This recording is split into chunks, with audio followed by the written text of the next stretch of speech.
Imagina que unos niños menores de edad sean capaces de arrebatarte la vida de forma cruel. Pues bien, aquí te hablaré del caso de Tessa Mayors, quien vivió una auténtica pesadilla por una pandilla conformada por menores de edad. Now to the arrest in the death of murdered college student Tessa Mayors here in New York City, which made headlines across the country.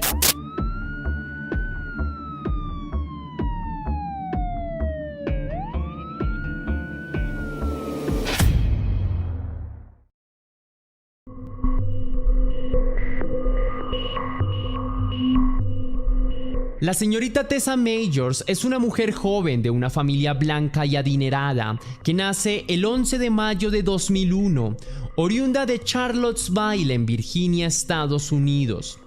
Sus amigos le recuerdan por ser una mujer con amplias aptitudes creativas y académicas, desenvolviéndose muy bien en el mundo de las bellas artes y las manualidades, tocando la guitarra, el bajo y otros instrumentos musicales.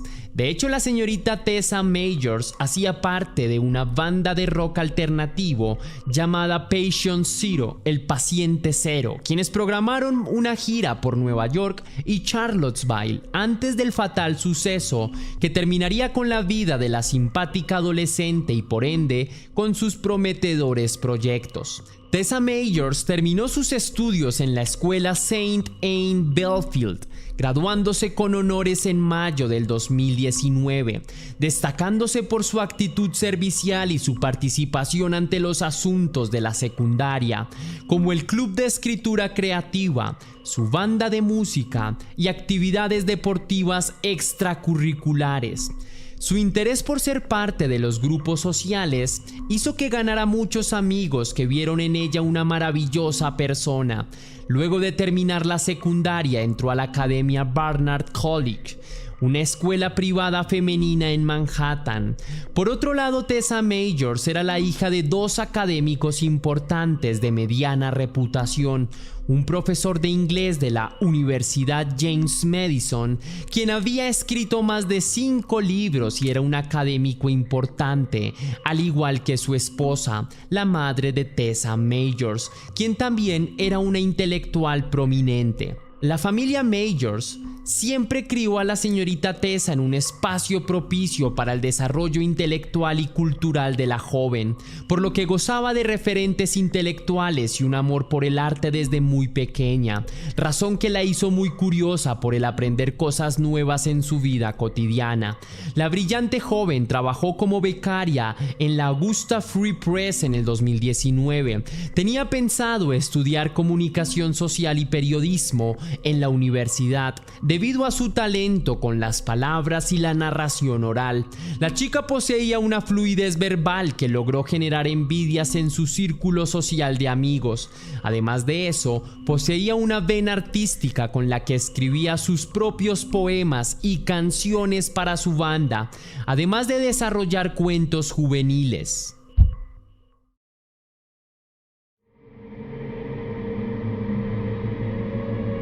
El parque Morningside tiene una extensión de 12 hectáreas de zonas verdes, bosques y senderos naturales.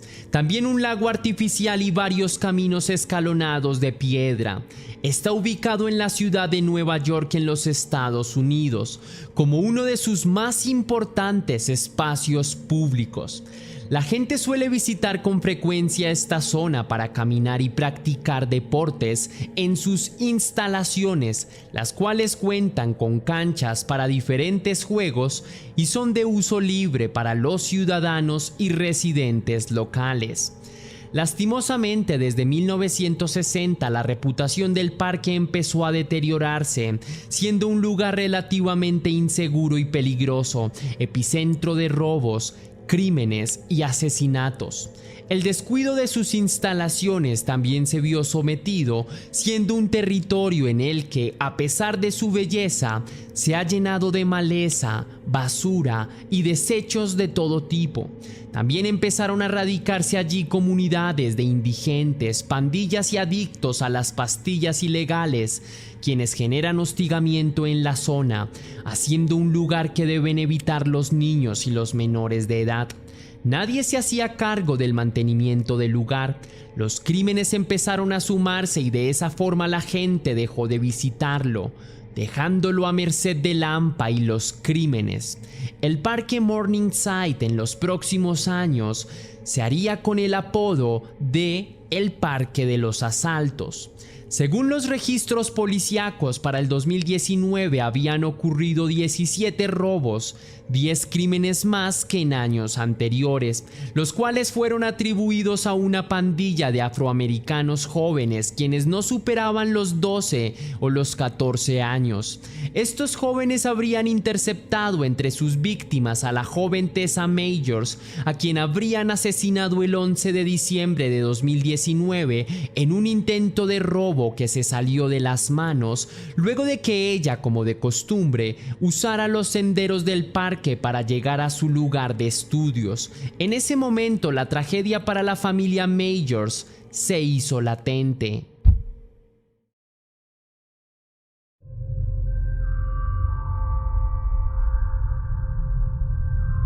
Siendo las 7 p.m., la señorita Tessa Majors, de 19 años, pasa por el polémico parque de Morningside en camino al Barnard College, una institución privada para señoritas en donde cursa sus estudios profesionales. En el camino por en medio del parque, mientras cruza por unas escaleras de ladrillo, es interceptada por un joven afroamericano de zapatillas blancas, quien la amenazó con un cuchillo largo, exigiéndole que abandonara todas sus pertenencias frente a él. Tessa Majors trata de escapar recogiendo sus pasos, pero del otro lado de su camino se han acercado otros dos jóvenes menores, cerrando su ruta de escape. Los pandilleros la amenazan también, insistiendo en que entregue sus pertenencias o será atacada. La señorita Tessa Majors no deja de notar lo jóvenes que son los muchachos. No superan los 14 años. Evidentemente, aún así, es sometida por ellos, quienes la sujetan con fuerza y empiezan a estrangularla sin ningún atisbo de remordimiento. También hurgan en sus bolsillos, tomando todo lo que encuentran de valor para repartir entre ellos el motín de su terrible hazaña. Mientras la revisan cautelosamente para robar sus pertenencias, Tessa Majors trata de defenderse, pataleando y pidiendo ayuda a gritos. En este punto se nota bastante asustada, por lo cual decide llamar la atención de los pocos transeúntes que pudiesen haber en el parque. En una poco delicada maniobra, la joven muerde al tipo que la sujeta por el cuello, por lo que uno de los asaltantes, quien lleva el cuchillo, reaccionó propiciándole varias puñaladas que logran penetrar su pecho, lacerando por unos centímetros su corazón. La joven Tessa Majors cae de rodillas y empieza a desangrarse. Sus pulmones se llenan de sangre poco a poco. Según el atacante en su declaración posterior ante la policía, las heridas con el cuchillo fueron tan profundas que trozaron la chaqueta de la víctima por la espalda, revelando su relleno de algodón y plumas. La joven Tessa Majors, con sus pocas fuerzas después del ataque de los criminales, sigue avanzando por el parque a rastras, dejando un vestigio de sangre a su paso, pidiendo ayuda con voz disfónica. Finalmente, después de luchar con todas sus fuerzas por su vida, desfallece en una esquina de Morningside Drive y la calle 116. Es vista a la distancia justo antes de que muriera por una guardia y otra persona que transitaba. Llaman al servicio de urgencias, quienes encuentran el cuerpo de la joven con múltiples heridas de arma blanca en su cuerpo, pero no pueden hacer nada por ella luego del ataque. La joven lastimosamente es declarada muerta en el hospital Monte Sinai. La policía despliega varios agentes para que acordonen el parque, interrogan a las personas del lugar y hablan con algunos habitantes de calle sobre si han visto algo alarmante en la escena del crimen, pero no hallan rastros de la pandilla de niños afroamericanos. No obstante, recolectan información importante sobre los presuntos integrantes de la banda de ladrones. También descripciones detalladas de sus vestiduras y elementos característicos como unas zapatillas blancas.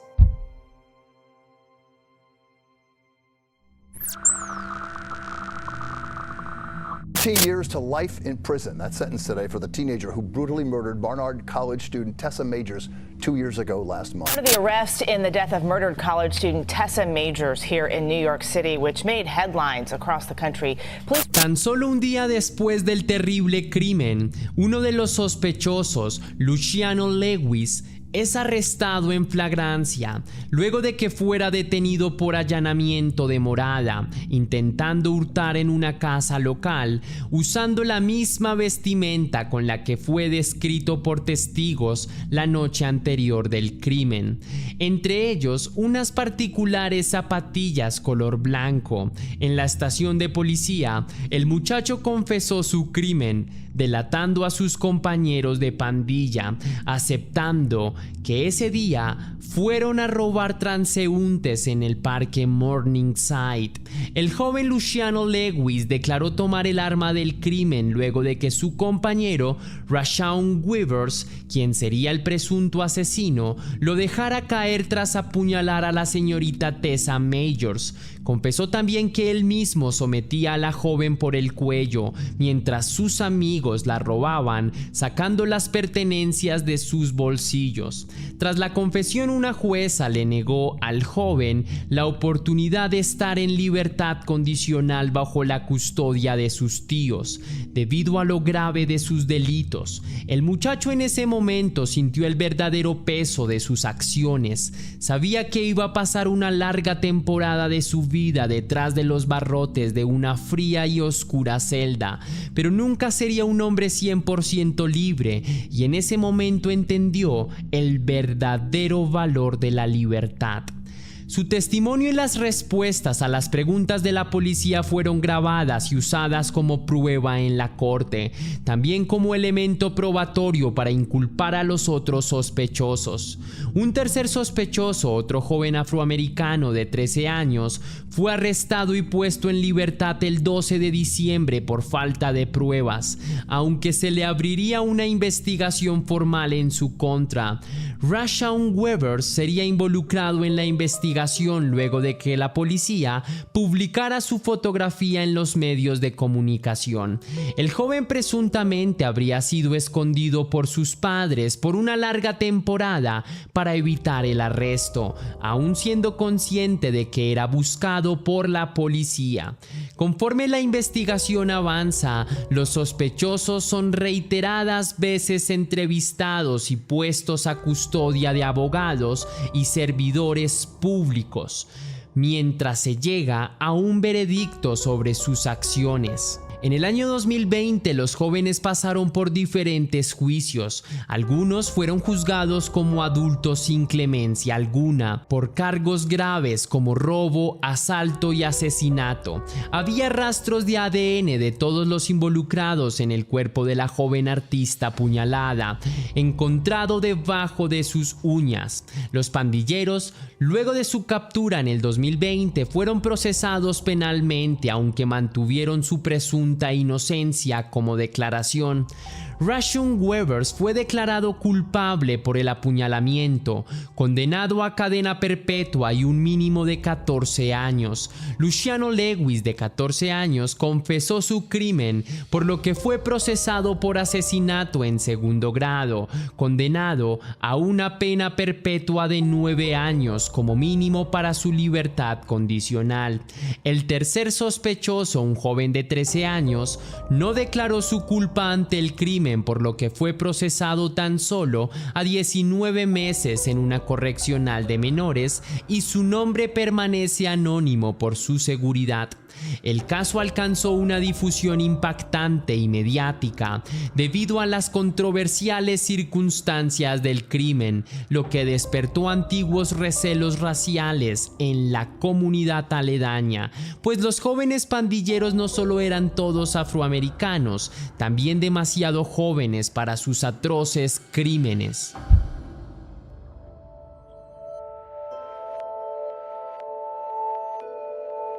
El caso de la joven Tessa Majors fue considerado como el límite de una serie de circunstancias que dejaban muy mal parada las instalaciones del parque Morningside. Luego de una racha de robos, asaltos y ahora homicidios, por lo que el parque debería recuperar su seguridad y limpiarse de su mala fama. Se instalaron decenas de cabinas para guardias, contratando a nuevo personal capacitado para la seguridad y la protección, funcionando las 24 horas del día. También se instalaron más focos de iluminación, agentes de policía nuevos fueron asignados al resguardo y la protección de la población civil, tanto dentro como en los alrededores del parque, pues a fin de cuentas es un parque muy importante, por lo que no se puede perder en manos del AMPA, aunque cabe resaltar que si se hubiese reforzado la seguridad antes del crimen, se hubiese podido evitar esta tragedia y hoy Tessa Majors estaría con nosotros. También quiero decir que un circuito de seguridad de cámaras de vigilancia monitorean los caminos y senderos las 24 horas del día para garantizar la seguridad y proveer calma a los ciudadanos cuando transiten por el parque. Finalmente quiero decir que es una lástima que por un objeto material terminen con la vida de una mujer joven llena de sueños, que era un ejemplo a seguir dentro de la sociedad. Solo deseo mucha paz a su familia y aunque sé que nada va a traer de vuelta a Tessa Majors, sé que ella nunca morirá si mantenemos su honor y su memoria en alto. La mujer que ves en pantalla fue acabada por su propio hermano únicamente por tener problemas con el Wi-Fi. Aquí te cuento la escalofriante historia de Alexus Watkins. Watkins, you have been charged with 2 different felony offenses. One of them is felony murder. You caused the death of Alexus Watkins. You understand what you're charged with there? Yes, sir. The other warrant charges you with aggravated assault by strangulation of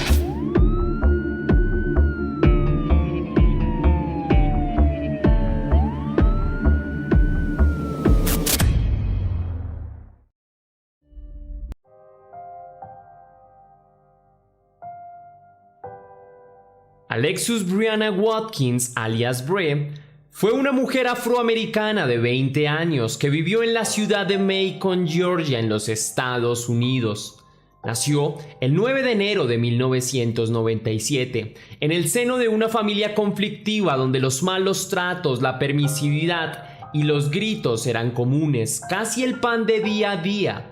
Su familia ve en ella una figura de hermana mayor, ha enseñado lo que sabe a sus hermanos menores. Cuando su madre ha estado ausente por estar trabajando, ella ha sido quien ha procurado por todos en su familia, adquiriendo más responsabilidades que los demás. Aún así, ha permitido que los malos tratos empañen su rol de cuidadora y protectora. La señorita Brianna Watkins es madre de una bebé de tan solo 3 meses, cuyo padre la ha dejado sola con sus cuidados, desapareciendo convenientemente luego de que el bebé naciera.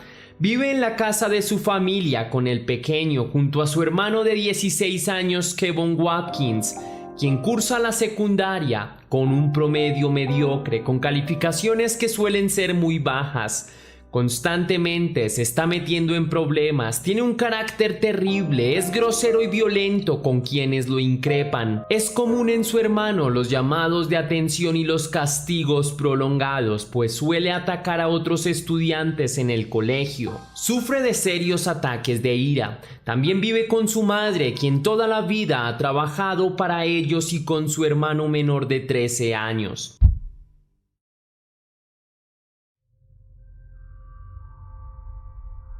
Kevon Watkins, de 16, ama los videojuegos y las redes sociales. Publica fotografías suyas todo el tiempo junto a autos ajenos lujosos y ropas de marca.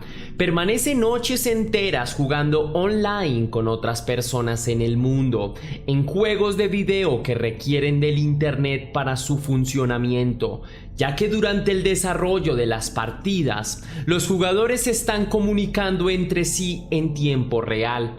Cuando está en su computadora jugando o navegando en internet, odia ser interrumpido por cualquier persona. Prefiere que su cena sea separada para comer aparte cuando tenga disponibilidad de tiempo, a veces olvidándose de todo por estar inmerso en la red.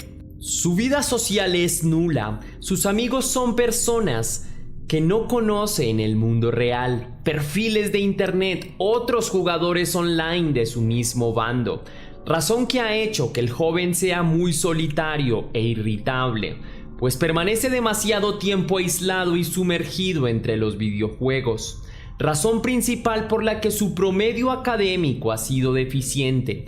Para él el mundo real es aburrido, carece de sentido y es esta impresión la que lo sumerge cada vez más en el mundo virtual, en las competencias de los videojuegos, deseando desde el juego acabar con sus enemigos sin ningún tipo de consecuencias.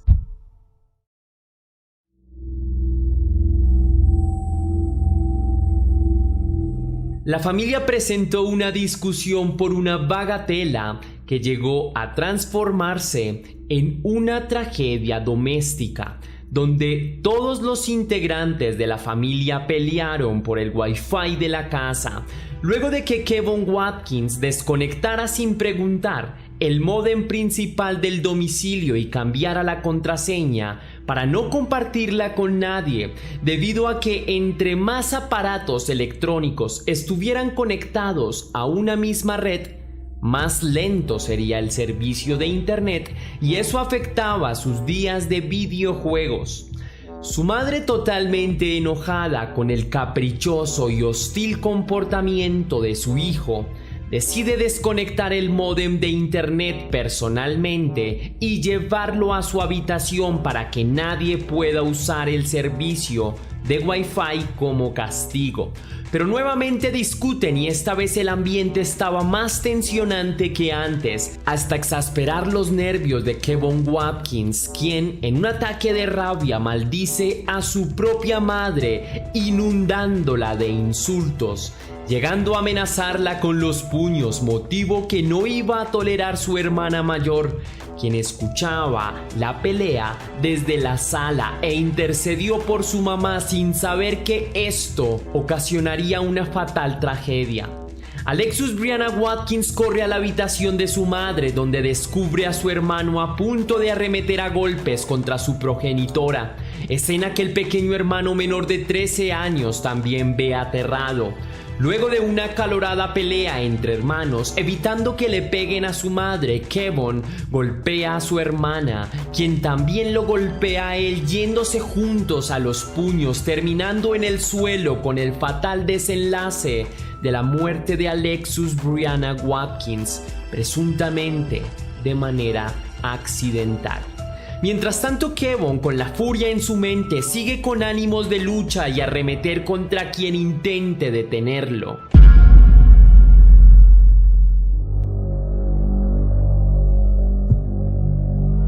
En un principio, Kevin Watkins llegó de su jornada escolar bastante malhumorado. Había tenido un pésimo día en su colegio, por lo que solo quería despejar su mente con una noche entera de videojuegos. Ya había coordinado una partida nocturna con sus amigos virtuales, todos amantes del mismo juego de disparos en primera persona. Sin embargo, siempre se sentía malhumorado y por consiguiente siempre pasaba extenuantes jornadas jugando videojuegos. Al llegar a casa, Kevin ni siquiera saludó a quienes ya estaban allí, es decir, a su madre, a su hermano, su hermana y su sobrino. Por el contrario, decidió ir directamente a su cuarto invadido por la ansiedad de iniciar la partida. Así que apenas entró a su habitación, tiró la maleta en el suelo y prendió su computadora, ansioso por navegar en la red y conectarse a su partida virtual. Mientras tanto, en la sala de su domicilio, su hermana también usaba el internet, chateaba con su novio, de igual forma su hermano menor y su mamá, quienes veían videos graciosos, lo que hacía que la red estuviera más pesada que de costumbre y presentara constantes fallos y caídas en la señal que alentaban los programas de las computadoras. Pero era un derecho que todos los miembros de la familia tenían, porque la mamá así lo dispuso. A fin de cuentas era ella quien pagaba la factura del internet, pero a Kevon no le agradaba que su juego se pusiera lento por culpa de sus familiares. Así que Kevon Watkins, en plena partida de su videojuego favorito, sufre una interrupción y su computadora se paraliza, ralentizándose la pantalla y perdiendo el combate con su equipo, pues el juego, al necesitar el internet, lo había expulsado de la partida a segundos de ganar. Sumamente enojado, maldice y baja a la sala donde ve que su hermana usa el internet. También a su hermano menor lo observa utilizando el Wi-Fi. En ese momento Kevon comienza a insultar a sus familiares y a exigirles que se desconecten del internet. Su madre, para no molestarlos, decide desconectarse del Wi-Fi e ir a su habitación para descansar, pues tiene un fuerte dolor de cabeza debido a los gritos en la casa y quiere olvidar el tensionante ambiente que se teje en el hogar. Kevon decide desconectar el módem y cambiar la contraseña arbitrariamente para que nadie más aparte de él pueda entrar al internet. Evidentemente esto lo hace sin consultar con ningún integrante de su familia, solo porque se le viene en capricho. Luego de monopolizar la red, juega plácidamente otra partida con sus amigos, prometiendo a su equipo virtual que esta vez ganarán la partida porque ya tiene todo en su casa bajo control. Su hermano menor de 13 años cuenta lo sucedido a su madre, quien descansa en su habitación. Quien deja de descansar y ofendida decide desconectar nuevamente el módem y llevárselo a su cuarto, a modo de castigo por la mala conducta de su hijo. Acción que Kevon Watkins no tomaría para nada bien, pues vuelve a enfurecerse con su familia y sin respeto alguno empieza a gritar, a ofender con groserías y amenazas a su propia madre. Tanto es su frenesí que incluso le alza la mano en propósito de golpearla. Sus ojos llenos de rabia lo hacen ver decidido, por lo que sus hermanos, indignados por los gritos, suben a defender a su madre de Kevon. La pelea entonces se desarrolla entre los dos hermanos. Alexus Brianna trata de defender a su madre, pero Kevon arremete contra su hermana con desmedida violencia, propiciándole con sus brazos un asfixiante nudo, el cual prolonga por más de 10 minutos, sin siquiera importarle si su hermana aún sigue con vida.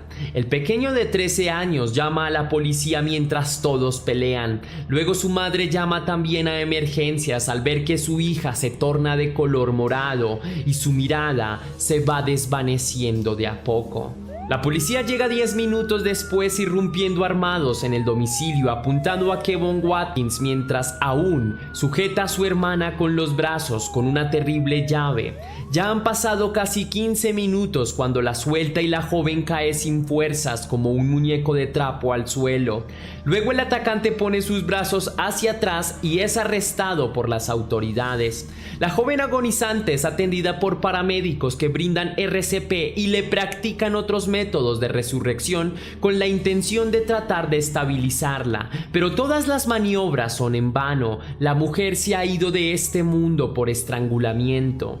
La madre todo el tiempo trató de separarlos, pero su hijo estaba totalmente encarnizado por matar a su hermana, iracundo por no poder terminar su juego online y fallar su promesa ante su equipo virtual, quienes para ese momento lo esperaban para iniciar la partida.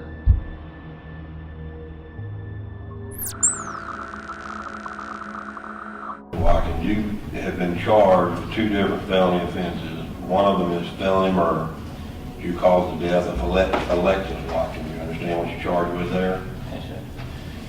The other warrant charges you with aggravated assault by strangulation of Kevon Watkins había desistido formalmente de su derecho a un jurado para su juicio, prefiriendo que un juez determinara a través de su testimonio su condena en un plazo de 10 días, revisando las evidencias del caso personalmente, sintiendo que merece una segunda oportunidad al no ser un crimen premeditado. Sin embargo, fiscales consideraron que el joven no tenía intenciones de acabar con la vida de su hermana a sangre fría, que todo resultó ser un accidente producto de una mala maniobra y una discusión que se salió de control, algo que se salió de las manos en una familia acostumbrada a un trato violento y hostil entre ellos, con una muy mala educación y respeto entre ellos. Aún así, la joven fue víctima de asesinato, aunque no de manera premeditada, pero perdió la vida de manera violenta en manos de su propio hermano, quien tampoco quiso detener su mortal llave y la mantuvo por más de 10 minutos.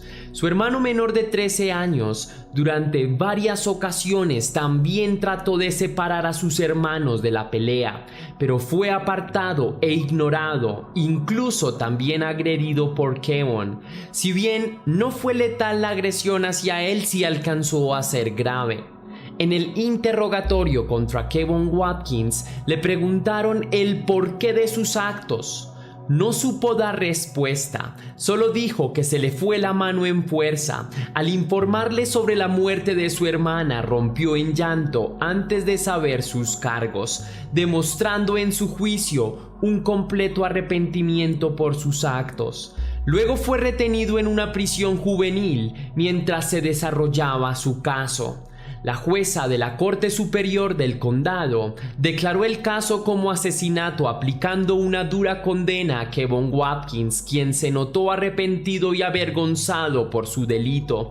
El 18 de agosto de 2019 empezó su juicio. Se dictaminó que el joven nunca quiso asesinar a su hermana, que fue una muerte accidental, pero confesó que solían pelear constantemente y discutir con palabras subidas de tono, de carácter peyorativo, buscando ofenderse constantemente, aunque se querían bastante en el fondo. La señorita Lexus Watkins dejó a un niño de 3 años huérfano, daño colateral del aterrador crimen.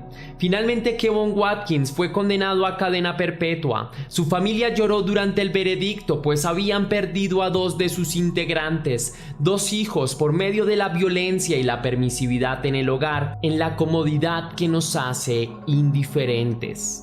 A Macon teen is sentenced to life in prison for choking his sister to death during a fight over a Wi-Fi password.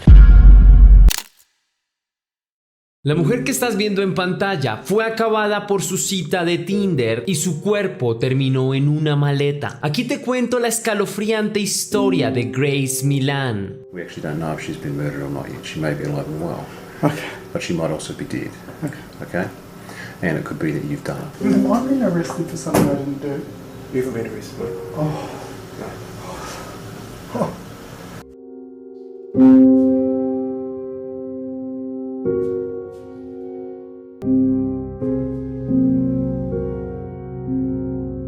La señorita Grace Amy Rose Milan es una mujer aventurera y sociable, caracterizada por su buen humor, su personalidad cálida y su carácter extrovertido. Recientemente se ha graduado de la Universidad de Wigford en Essex, razón que la impulsó a vivir nuevos retos. Por eso ha decidido viajar por Sudamérica y conocer diferentes culturas como premio por sus logros académicos. A fin de cuentas, Grace es una chica arriesgada y aventurera, se sentía segura de sí misma. Quiere conocer diferentes personas en su camino, hacer amigos nuevos, pero no iba sola a esta aventura. De hecho, viaja al lado de algunas de sus mejores amigas. Algunas fueron compañeras de la universidad, mujeres que durante el viaje van emprendiendo diferentes rumbos con deseos de cumplir nuevos proyectos, hasta terminar viajando solas o volviendo a casa según sean las circunstancias.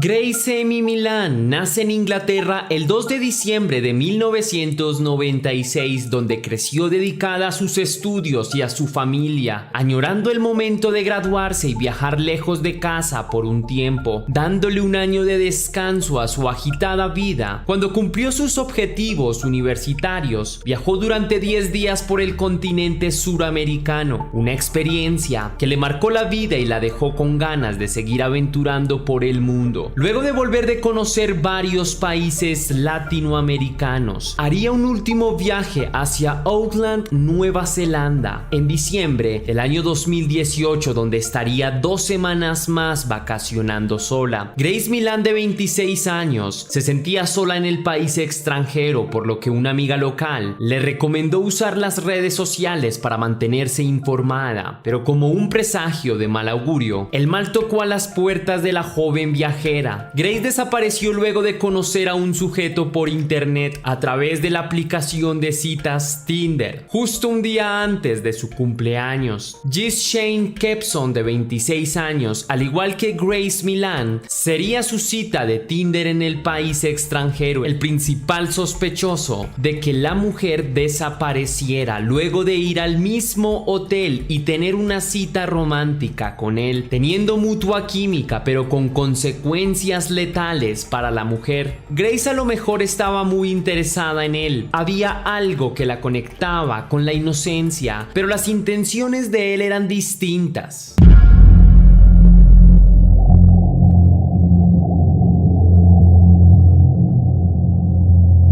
Días después, Grace Milán apareció muerta en total deterioro físico y corporal, metida por la fuerza en una maleta para viajes. Una terrible imagen que acabó con la vida y los proyectos de una mujer joven. Amparado por una ley en Nueva Zelanda, su nombre debería permanecer anónimo hasta el final del proceso jurídico y su condena dictaminada, pues era acusado de otros crímenes en el pasado y por justicia, supuestamente, no debían mezclarse los casos en su contra, razón que medios de comunicación internacionales no consideraron válida ni suficientemente justificada por la ley del país en el extranjero, no tomándosela en serio, publicando el nombre del presunto asesino en sus titulares de noticias y periódicos, pasando sobre la ley de Nueva Zelanda. La última vez que Grace Milán fue vista con vida fue a las 4:41 p.m. en el Hotel City Life en Queen Street junto a su amante de Tinder, a quien había conocido ese mismo día personalmente, el joven Gis Shane Kepson.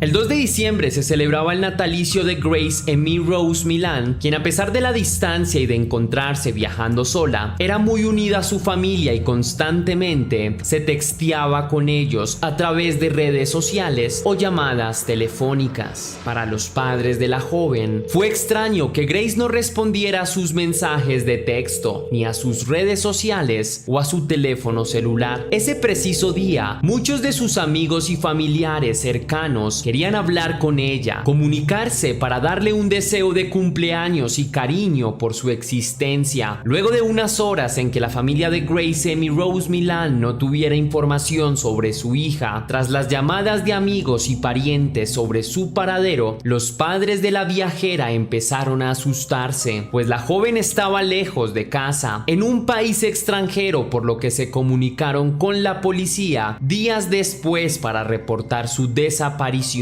Al no tener respuesta de las autoridades extranjeras directamente y tratarse además de un crimen internacional, la policía en Nueva Zelanda logra obtener acceso e investigar varias cámaras de seguridad en el hotel y algunas calles cercanas, también en bares aledaños y tiendas locales, para lograr identificar cuáles fueron los últimos movimientos de la señorita Grace Milán. A partir de ello realizan un posible cronograma con los sucesos previos de la pareja el día del crimen, donde son registrados cenando y bebiendo en un bar local por unas horas antes de llegar al hotel. No obstante, luego de un rato el hombre saldría solo de la habitación y el hotel, por lo tanto aquí podría estar la primera pista clave sobre qué pudo haber sucedido con la mujer. En estas cámaras de seguridad podemos observar que el hombre estaba con la víctima y poco después sale directo al garaje con unas maletas grandes, con una actitud además bastante extraña.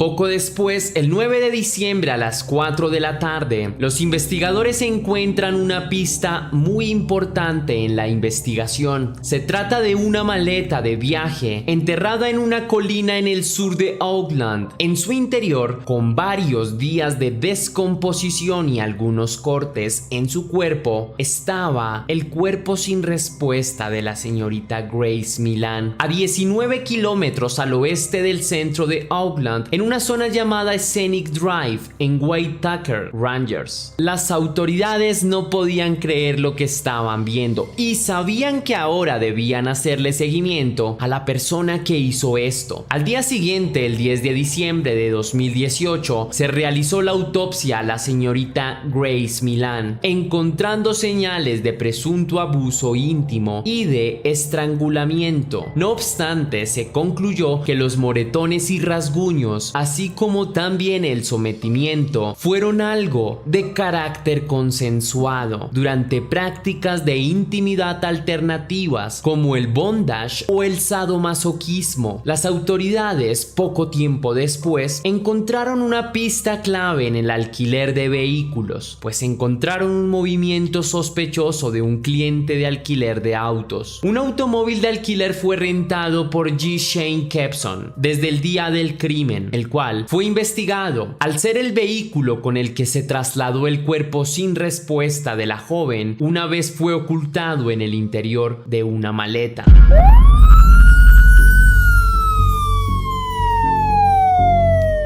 G. Shane Kepson fue detenido cuando trataba de regresar al hotel por sus cosas, luego de deshacerse del cuerpo de Grace Millan y de varias de sus pertenencias. No obstante, al llegar al hotel City Life, se percató de la presencia de la policía en el lugar. Varias patrullas y decenas de agentes acordonaron el lugar, por lo que trató de devolverse inmediatamente, presa del miedo, en una reacción muy sospechosa captada por las cámaras del hotel, donde reaccionaba dando la espalda en cuanto vio al primer policía. Allí mismo fue capturado junto al auto que rentaba el 8 de diciembre, pasada las 3 de la tarde. Aquí podemos ver lo nervioso que estaba el acusado en el momento de su interrogatorio con los oficiales. We actually don't know if she's been murdered or not yet. She may be alive and well.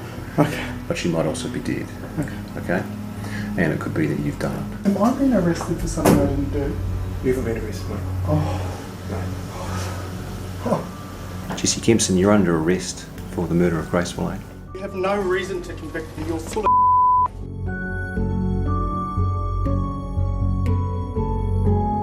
G. Shane Kepson se había estado hospedando en el City Life Hotel en el centro de Oakland. Por alguna razón no trató de escapar de su crimen y volvió a la escena varias veces, con elementos como una pala, artículos de aseo y una maleta grande del tipo viajero, evidenciando su paso a paso en las cámaras del ascensor y del pasillo, hospedándose en la misma habitación donde acabó a su amante. El 10 de diciembre de 2018 fue acusado del asesinato de la joven Millan luego de que se realizó la autopsia, con varios videos además en su contra como pruebas y rastros genéticos suyos en el cuerpo sin vida de Grace.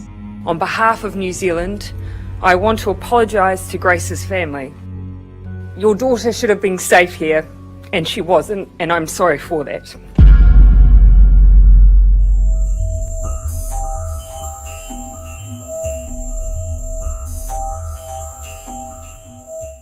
Jess Shane Kepson nació en Wellington, capital de Nueva Zelanda, en 1996. Allí creció con su padre y su abuelo, luego de que su madre se separara de su padre, mudándose al extranjero con otro hombre. Su padre se volvería a casar y tendría una familia nueva, mezclada con hijos de otras relaciones previas y alternas, caracterizado por ser bastante mujeriego. Jess Shane jugó al fútbol, fue cantinero y obrero constructor, York antes de su vida delictiva. Vivió en Australia lejos de su familia, independizándose desde muy joven, a diferencia de Grace, quien era más familiar. Gis casi no platicaba con su familia ni tenía una relación amigable. Gis Shane Kepson tenía antecedentes penales por desorden público, por manejar ebrio y por protagonizar peleas y riña en espacios públicos. Era bastante agresivo y manipulador en sus relaciones afectivas, aprovechando su corpulencia y altura. En un principio, el nombre del culpable, Gis Shane Kepson, fue ocultado para la prensa y los seguidores del caso, debido a una ley en Nueva Zelanda, la orden de supresión, que exige mantener el anonimato de los sospechosos. No obstante, la prensa internacional, específicamente varios noticieros del Reino Unido, hicieron caso omiso a esta ley y publicaron el nombre del culpable como método de redención hacia la joven inglesa asesinada. Algunos medios de comunicación y periodistas en Nueva Zelanda fueron castigados con cientos de horas de servicio comunitario y la censura de sus reportajes por burlarse de la ley y publicar el nombre del criminal. Gis Shane Kepson, acusado y condenado el 21 de febrero de 2020 tras un juicio que inició formalmente el 4 de noviembre de 2019, luego de que la Corte Suprema de Nueva Zelanda negara continuar con el anonimato de su nombre. Fue condenado por 9 casos más de agresión física y violencia íntima a otras mujeres diferentes a Grace Millan. El 10 de enero de 2019 se conmemoró la muerte de Grace Millan en un funeral al que asistieron cientos de personas en la Catedral de Brentwood en Essex. Las acusaciones demostraron cómo Gis Shane Kepson habría estrangulado a la joven supuestamente durante el acto íntimo. Luego trató de esconder el cuerpo en una maleta, alquilando un coche para abandonarla a varios kilómetros y tratar de enterrarla. De regreso al hotel, fue capturado por la policía, quienes ya habían sido reportados y registraban su habitación rentada. En las búsquedas de su computadora, luego de ser analizada por expertos informáticos, se descubrieron entradas sobre aves de carroña como buitres o que fueran capaces de devorar un cuerpo humano y vivieran en la zona, por supuesto, o sobre cómo calcinar un cuerpo humano rápidamente. También decenas de entradas sobre contenido para adultos de carácter extremo. 3 de las exnovias de Gis Kepson confiesan que el tipo practicaba intimidad de manera ruda y sadomasoquista, donde las asfixiaba. Además, era común esto en sus prácticas íntimas muy frecuentemente. Finalmente fue condenado a 26 años de prisión, lo que en Nueva Zelanda se considera cadena perpetua. Otros crímenes a su nombre salieron a la luz tras caer su protección de anonimato: cargos por abuso de mujeres con violencia implícita. Hasta aquí llegó el video de hoy, leyenda. Si te gustó la investigación, déjame saber con un misterioso like. Recuerda seguirme en todas mis redes sociales para que tú y yo estemos aún más en contacto. Si quieres y si puedes hacer una pequeña donación para la producción de Test Misterios, estaré enormemente agradecido. Lo puedes hacer de 2 maneras. La primera es con el botón de super gracias que se ubica allí abajo justo al lado del botón descargar, o también lo puedes hacer vía PayPal, ya que tienes el link en la descripción y también en el comentario fijado. Si lo haces de cualquiera de estas 2 maneras, recibirás un agradecimiento personalizado y un saludo de mi parte para un próximo vídeo. Ahora sí, sin más que añadir por hoy, mi leyenda, recuerda que somos misterio, que las dudas te acompañan y que tú y yo nos vemos en un próximo capítulo.